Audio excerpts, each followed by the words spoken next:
तयार झाली आपली मसालेदार तुपातील बिर्याणी. खूप छान लागते, करून बघा, झटपट तयार होते. तर आवडल्यास लाईक, कमेंट आणि सबस्क्राईब करायला विसरू नका फ्रेंड्स. हॅलो फ्रेंड्स, आज मी झटपट बनवते चिकन बिर्याणी. त्यासाठी एक मोठा कांदा कापून घेतलेला आहे, एक मोठा टोमॅटो आहे आणि तमालपत्र आहे, चक्रफूल आहे, मिरी, काळी मिरी आहे, लवंग आहे आणि दालचिनी. तर आता ना मी पटकन झटपट बिर्याणी 2 माणसासाठीच बनवायची आणि अचानकच माझं ठरलं की बिर्याणी, कारण मी चिकन ऑलरेडी आणलेलं आहे आणि चिकन खरडा बनवून थोडंसं मी शिल्लक ठेवलं होतं. तर मुलगा म्हणाला बिर्याणी बनव, तर मी 2 माणसासाठी बिर्याणी बनवते. तर त्यासाठी इकडे मी 3 वाटी बासमती तांदूळ भिजवून घेतलेले आहेत आणि हे आहे आलं लसूण पेस्ट. तर आपण बनवायला लगेच घेऊया. आता मी बिर्याणी बनवायला घेते. पहिल्यांदा घालते वनस्पती तूप.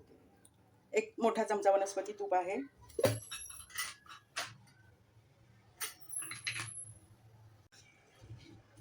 आता इकडे मी वनस्पती तूप घातलं होतं, नंतर 2 मोठे चमचे तेल घातलेलं आहे.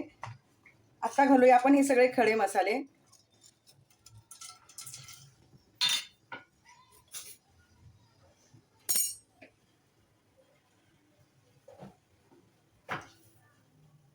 तमालपत्र,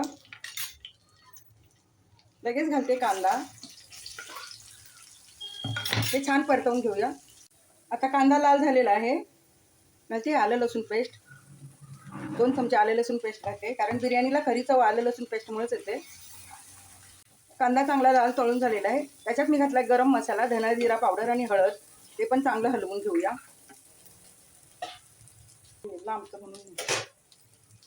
आता घालूया टोमॅटो आणि कढीपत्ता. मला बिर्याणीमध्ये कढीपत्ता आवडतो, खूप छान चव लागते. आता घालते मी घरीच बनवलेली गरम मसाला पावडर. फक्त गरम मसाले असतात. नंतर घालते बिर्याणी मसाला, जो विकतचा आणलेला आहे. आता घालते मी पाणी, 2 तांबे पाणी घालणार.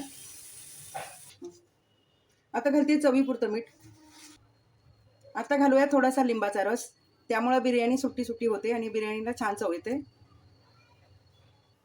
आता घालते मी शिजवलेलं चिकन आणि चिकनचं पाणी, जे आलं लसूण घातलेलं पाणी असतं ना, त्याची छान चव लागते बिर्याणीला.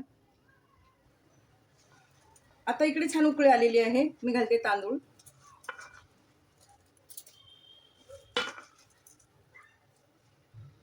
आता हलवून घेऊया आणि शिजेपर्यंत आपण एक 7 मिनिटासाठी झाकण ठेवून घेऊया. मंद आचेवरती शिजवून घेऊया.